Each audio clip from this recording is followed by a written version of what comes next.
This is the story of Hoover Dam, one of America's 7 modern civil engineering wonders.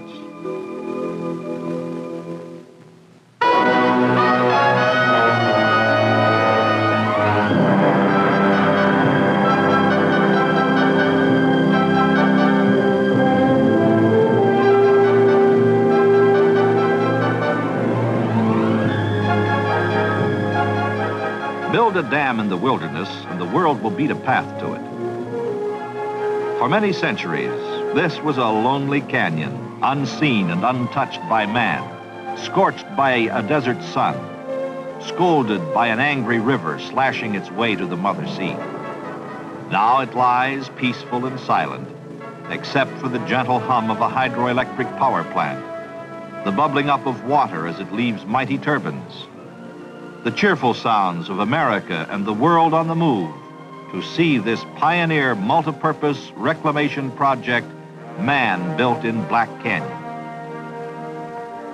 Millions come to this once desolate spot to see this engineering wonder, to hear the story of Hoover Dam. Ladies and gentlemen, we're now standing on the powerhouse ramp 560 feet below the top of the dam. This is Black Canyon, where Nevada and Arizona meet, where the Colorado River once flowed uncontrolled. Here is where man conquered this mighty river, placing a concrete yoke about its neck to harness its tremendous water and power resources. The water that flows through the canyon. Through the ages, the river has gathered to its bed the snow-fed rivulets of the Rockies, flowing southwestward in its wild 1,400-mile descent to the Pacific Ocean, gouging great canyons, piling up great deltas of silt in the valleys.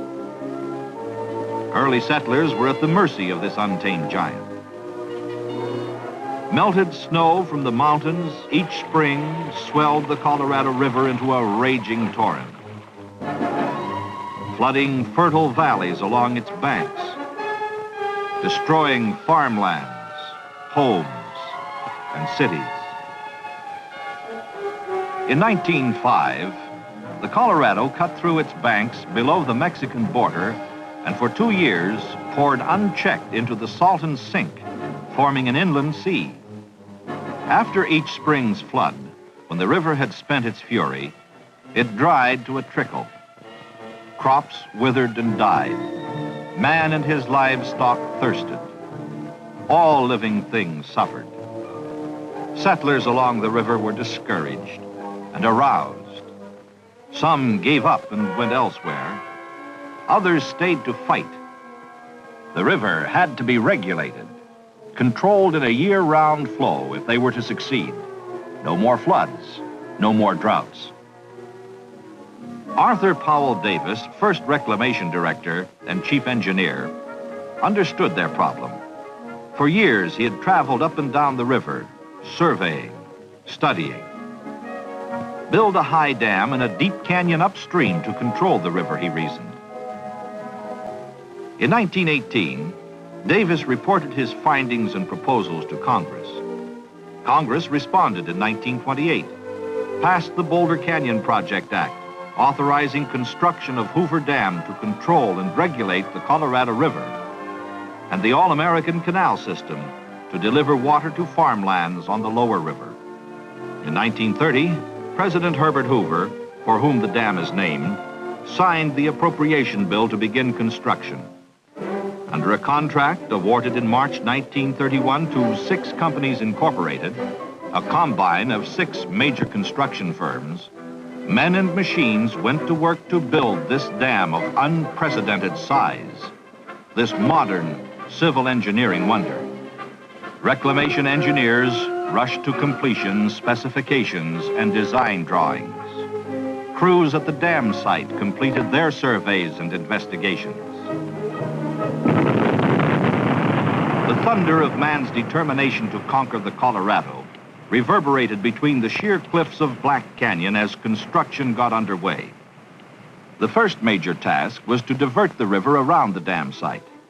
To do this, 4 tunnels, 2 on each side, were drilled through the canyon walls. Each 56 feet in diameter, they averaged 4,000 feet in length. Drill holes were packed with dynamite and blasted. After each explosion, shovels and trucks entered the tunnels, mucked out the shattered rock, and dumped it in nearby gulches. Workmen excavated over 1.5 million cubic yards of blasted rock material from the 4 tunnels in 13 months. The tunnels then were lined with concrete 3 feet thick.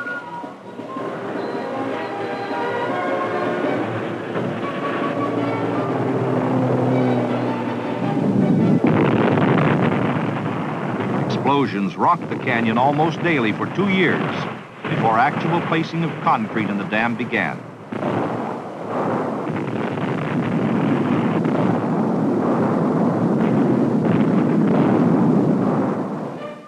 Acrobatic workmen called high-scalers prepared the canyon walls for each blast.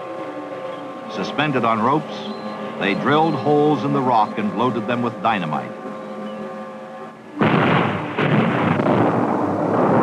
After each explosion, these daredevils swarmed over the cliffs, prying loose rock and clearing the walls of debris.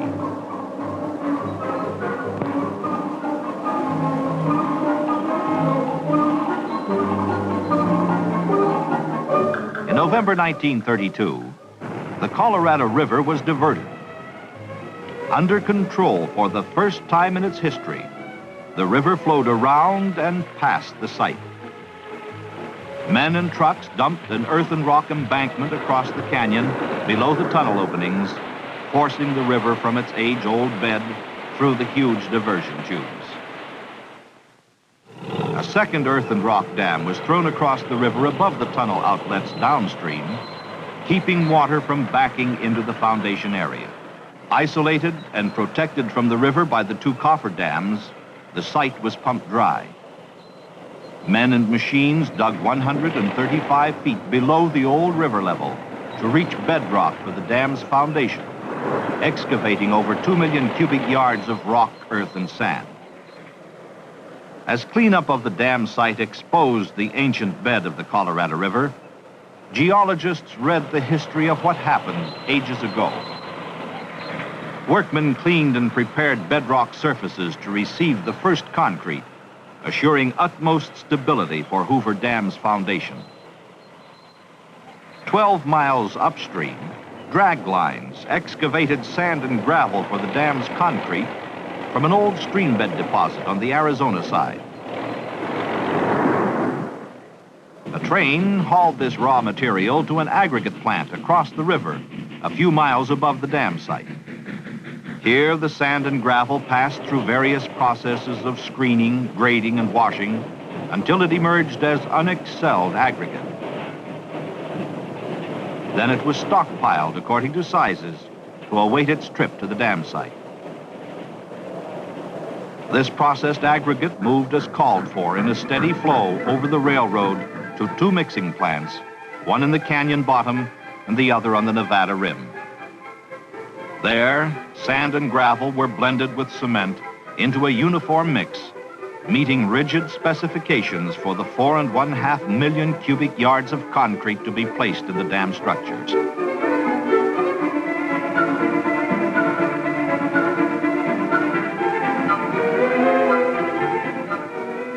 From the mixing plants, concrete was dispatched to all points of construction. 9 anchored aerial cableways spanning the canyon from rim to rim lowered the concrete into the forms and handled other supplies and equipment as well.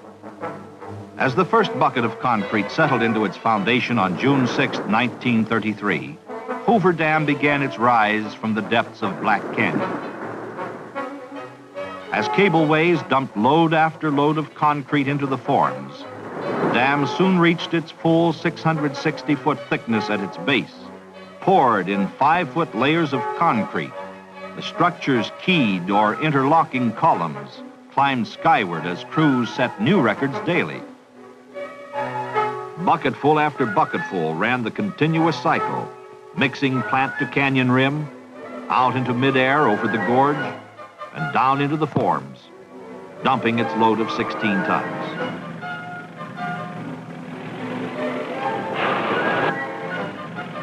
Crews vibrated and compacted the fresh pours, while buckets returned again and again to the mixing plants to be filled with more concrete or other waiting forms. Crews worked under all conditions, all seasons of the year without cessation, rain or shine, day and night. By June 1934, 1 year after the first pour, 2/3 of the dam's concrete had been placed in the forms. Hoover Dam had risen to an impressive height, already taking its place as one of the world's wonders. As Hoover Dam climbed between its abutments, related structures also took form. At the toe of the dam, the U-shaped power plant to house generating equipment, control, and maintenance facilities was built in twin wings, one along each side of the canyon walls. Intake towers, 2 on each side, for the power plant's penstock system, climbed as a maze of reinforcing steel and concrete. Perched on shelves hewn in the canyon walls, these graceful columns rose 403 feet, well above the dam's crest and the canyon rims. 2 giant spillways were set against the canyon walls on each side of the reservoir just above the dam. These high-level controls, each capable of bypassing 200,000 cubic feet of water per second, assure that no water will ever overtop the dam. Water flowing into the basins plunges downward through the spillway tunnels to enter the river below the dam. 100-foot-long drum gates on the spillway's crests rise during flood stage to give the reservoir an additional 16 feet of storage. Hoover Dam's penstock system called for pipes of unprecedented size, ranging from 8 1/2 to 30 feet in diameter and 5/8 to 2 3/4 inches in thickness. As it was not possible to ship units of this size across country, steel plate was brought from eastern rolling mills. A steel fabrication plant, erected especially for this job near the dam site, rolled and assembled the nearly 3 miles of pipe installed in the canyon wall tunnels. As in all unprecedented phases of Hoover Dam's construction, fabrication of the pipe sections required special machinery and equipment. Edges of the dimension plates were shaped on a planing machine to assure precision and accuracy of later steps in their manufacture. Then they were bent on a giant press and rolled into circular form. One such plate equaled 1/3 the complete circumference of a finished pipe. 3 of the largest curved plates welded together formed a ring 30 feet in diameter and 11 feet long. 2 of these rings joined made up a section weighing 150 to 184 tons. A vertical lathe machined the edges so the sections would fit precisely when joined into continuous penstocks inside the canyon walls. A train passing through one of the 30-foot sections reveals their comparative size. When the intake towers and their connected tunnels were ready to receive the penstocks, a specially designed trailer hauled the sections one at a time down the highway from the plant to the dam site. At the canyon rim, a 150-ton cableway relieved the trailer of its tremendous burdens, swung the pipe sections out over the gorge, and lowered them under absolute control.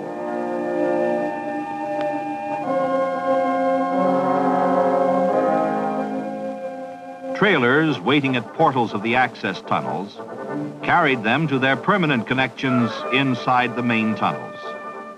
The pipe sections were hoisted into location with cables and joined end-to-end pressure pins to form continuous conduits between the intake towers, turbines, and outlet valves. While this and other work on appurtenant features was going on, a continuous stream of concrete had been pouring into the dam forms. The structure neared its full height of 726 feet, far above the crest of any other dam yet built by man. On May 29th, 1935, 2 years after they had begun pouring, crews placed the last concrete in Hoover Dam, a total of 3¼ million cubic yards. This modern civil engineering wonder stood completed 2½ years ahead of schedule. On September 30th, 1935, President Franklin Delano Roosevelt dedicated Hoover Dam to the nation's progress.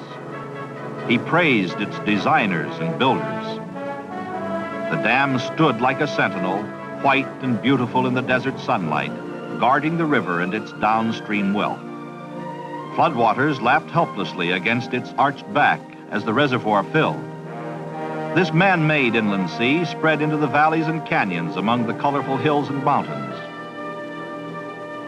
Hoover Dam had conquered the Colorado. Turbine pits to hold Hoover Dam's 17 big hydroelectric units were built into the powerhouse. Generator installations began in 1935. The first generator, Unit N2, began commercial operation October 26, 1936, to serve the city of Los Angeles. In ones and twos, the generators filled the pits as demand for electrical energy in California, Nevada, and Arizona called them into service. Finally, in 1959, manufacture and installation of the last generator, N8, began.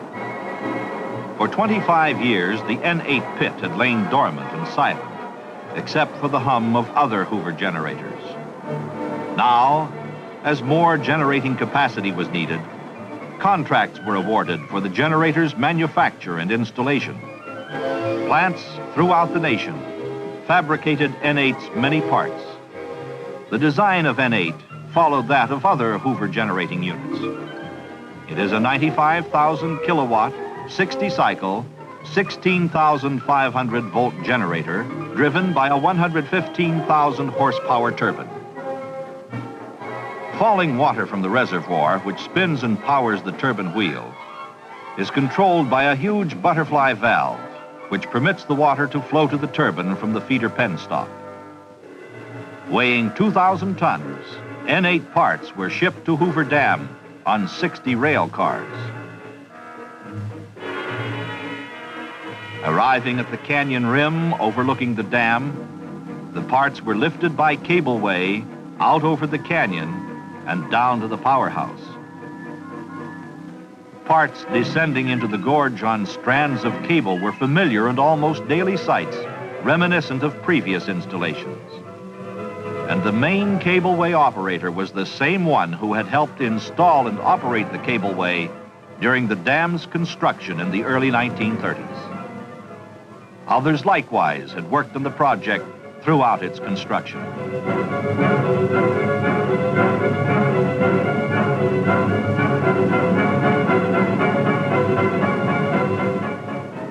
Inside the Nevada wing of the powerhouse, technicians assembled and installed the mass of electrical cargo. Crews prepared the N8 pit to receive the new generating unit. They removed temporary slabs over the turbine and relief valve outlets to the tail race or river. Liners assembled in these openings were set in concrete. The turbine's scroll case sections were lowered into the pit. The sections were leveled, bolted together, and aligned. The completed scroll case was then anchored in concrete. Later, the turbine's water wheel, attached to the bottom end of the shaft, was installed inside the case. The butterfly valve was assembled on the generator floor and later connected between the feeder penstock and the turbine's scroll case. Meanwhile, the generator's two main parts, the rotor and stator, took form. Steel lamination plates were stacked around the rotor and stator frames. Coils were locked into place and electrical connections were made. The powerhouse's overhead cranes lifted the completed 254-ton stator from its erection bay and carried it gently to its foundation over the turbine pit, where it was lowered and bolted into place. The 466-ton rotor was moved from its erection bay and lowered inside the stator. The rotor was then joined to the turbine water wheel by a 38-inch diameter shaft, 63 feet long. Guide and thrust bearings and other parts were added to complete the assembly. After test runs, N8 went on the line December 1st, 1961, to serve the state of Nevada and to complete the Hoover power plant, raising its capacity to 1 1/3 million kilowatts, keeping it as one of the world's largest hydroelectric installations. As the last sounds of construction faded into history, Hoover Dam had cost $175 million. Less a deferred payment of $25 million allocated to flood control, Hoover Dam's cost is being returned to the federal treasury at 3% interest from the sale of hydroelectric power. Hoover Dam has fulfilled the hopes and expectations of those who envisioned this great reclamation project. Colorado River waters that once destroyed man and his property now serve him. The Colorado pours its waters into Lake Mead, named for Dr. Elwood Mead, Reclamation Commissioner during construction. Lying calmly behind the dam, these waters await need by downstream users. Water is released through the Hoover power plant turbines in a year-round flow to irrigate over 1 1/4 million acres of desert land, serve municipal and industrial needs of the Pacific Southwest, generate hydroelectric energy, and provide various other multi-purpose benefits. The clear waters of Lake Mead have opened up a vast new recreational fish and wildlife vacation land for America. Millions beat paths to this one-time wilderness along the Colorado River to picnic, go boating, swim, fish, and enjoy these important outdoor reclamation products.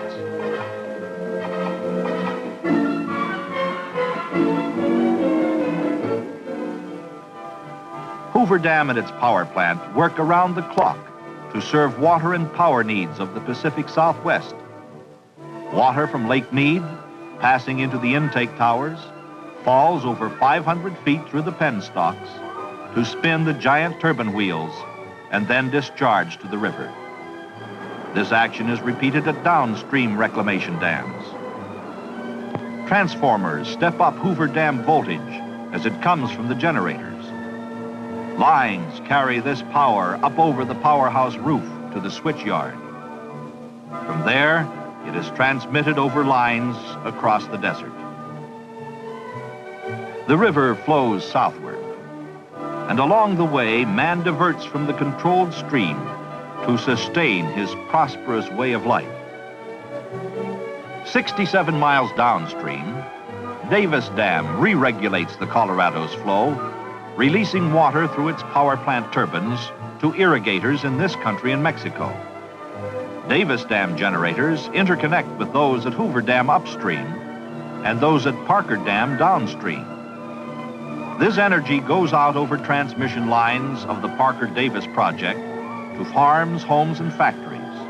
Much of this Colorado River energy pumps the farmers' irrigation and drainage water. Parker Dam, 155 miles downstream from Hoover Dam, was built with funds advanced by the Metropolitan Water District of Southern California. Parker Dam provides a forebay for the district's Colorado River Aqueduct, another one of America's 7 modern civil engineering wonders. Electrical energy from Parker and Hoover power plants pumps water along the aqueduct. This waterway delivers municipal and industrial supplies to the Los Angeles and San Diego coastal areas. Parker Dam also controls floods. Below Parker Dam, Headgate Rock Dam diverts water to Colorado River Indian Reservation lands in Arizona. And farther downstream, the Palo Verde Diversion Dam sends water to the Palo Verde Irrigation District, oldest irrigation development on the Colorado River. At Imperial Dam and Desilting Works, 300 miles downstream from Hoover Dam, Colorado River water enters river-sized canals to irrigate farmlands in California and Arizona. The All-American Canal System carries part of the Colorado's flow westward to the Yuma, Imperial, and Coachella valleys. When water reaches its farthest point on this canal system, it has traveled nearly 500 miles after leaving Hoover Dam and has required 10 days to make the trip. The Gila Gravity Main Canal takes water from Imperial Dam south and east to valley and mesa lands of the Gila and Yuma auxiliary projects. Mexico's share of Colorado River water to irrigate lands below the border passes Imperial Dam, and most of it is diverted at Morelos Dam into the Alamo Canal. The non-surplus food, fiber, and forage crops grown on lands nourished by water from Hoover Dam find ready markets throughout the nation. While snow-covered lands lie idle, winter fruits and vegetables grown in the warm Southwest with Colorado River water are shipped to dinner tables across the nation. In return, these irrigated areas buy farm machinery and other products from the manufacturing centers. This exchange of goods between West and East, North and South, has helped develop America's free enterprise prosperity.